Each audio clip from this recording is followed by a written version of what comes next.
प्रीतम श्याम बिनु दुख कतेक दीना करब प्रीतम श्याम बिनु दुख कतेक दीना करब कतेक दीना करब कतेक दीना करब प्रीतम श्याम बिनु दुख कतेक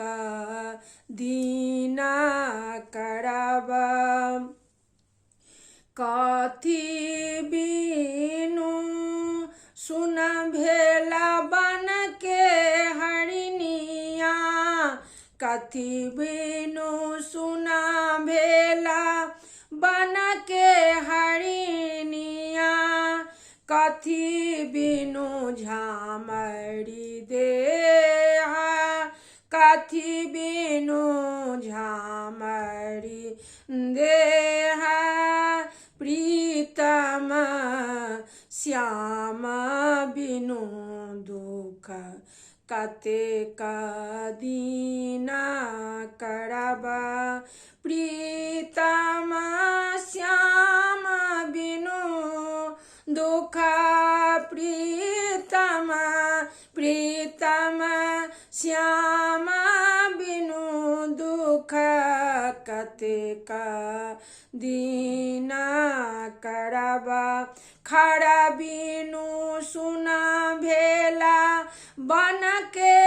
हरिनिया खड़ा बिनु सुना भेला बन के हरिनिया पहु बिनु झामरी देहा प्रीतम श्याम बिनु दुख कतेक दीना करब कतेक दीना करब कतेक दीना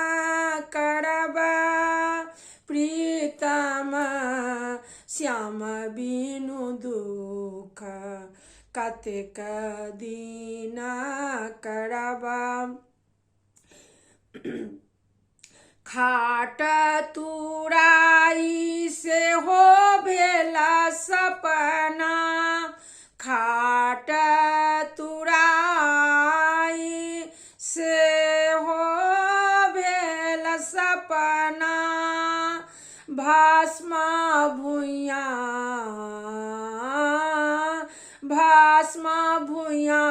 लोटत इहो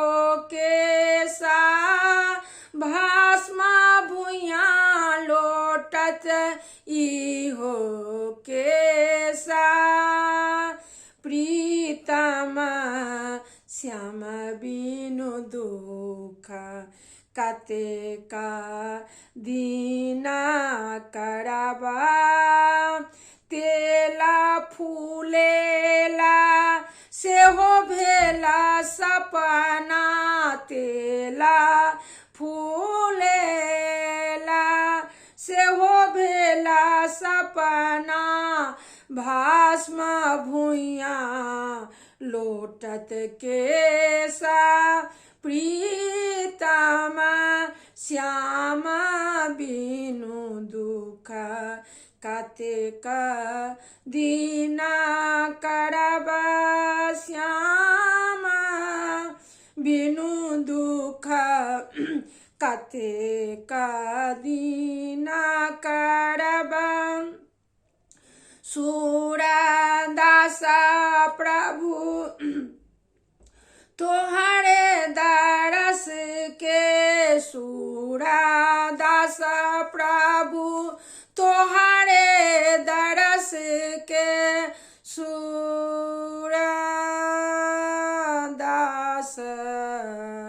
सूरदास प्रभु तोहरे दरस के इहो फागुन दिनचारी हो फागुन दिनचारी इहो फागुन दिनचारी प्रियतम श्याम बिनु दुख कतेक दिन कराब प्रियतम श्याम बिनु दुख कतेक दिन करब कतेक दिन करब श्याम बिनु कतेक दिन करब श्याम बिनु कतेक दिन करब प्रियतम श्याम बिनु दुख कतेक दिन करब प्रियतम श्याम बिनु दुख कतेक दिन करब प्रियतम श्याम बिनु दुख कतेक दिन करब।